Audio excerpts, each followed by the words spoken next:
1946 में संविधान सभा के चुनाव और संविधान सभा के गठन के बाद पहली बैठक 9 दिसंबर को होती है और 11 दिसंबर 1946 को डॉक्टर राजेंद्र प्रसाद जी पहली बैठक की अध्यक्षता श्री सत्येंद्र नारायण सिन्हा जी ने की थी, जो संविधान सभा के सबसे वरिष्ठतम सदस्य थे। और उस सभा में डॉक्टर राजेंद्र प्रसाद जी को 11 दिसंबर 1946 को भारत के संविधान सभा के अध्यक्ष के रूप में उनका चयन होता है। और फिर इसके बाद एक कार्यक्रम आगे बढ़ते हैं। फिर संविधान की जो 13 समितियां बनी थी,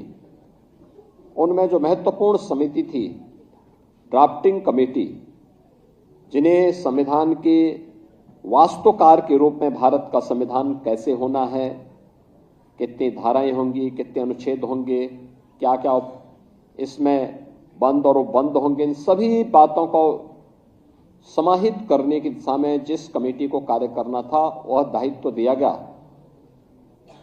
भारत माता के महान सपूत भारत रत्न डॉक्टर भीमराव अंबेडकर जी को, जिसे उन्होंने बखूबी निभाया।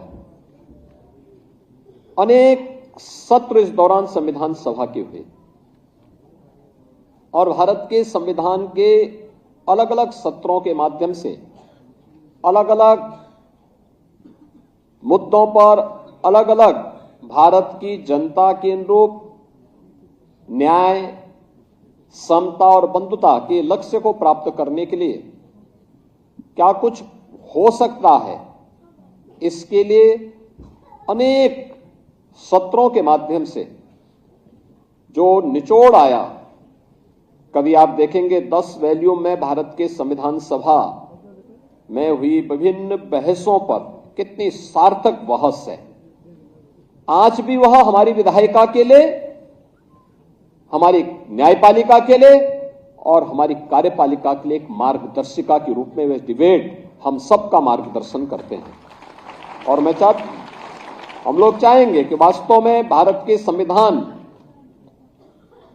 सभा के माध्यम से जो डिबेट हुई है,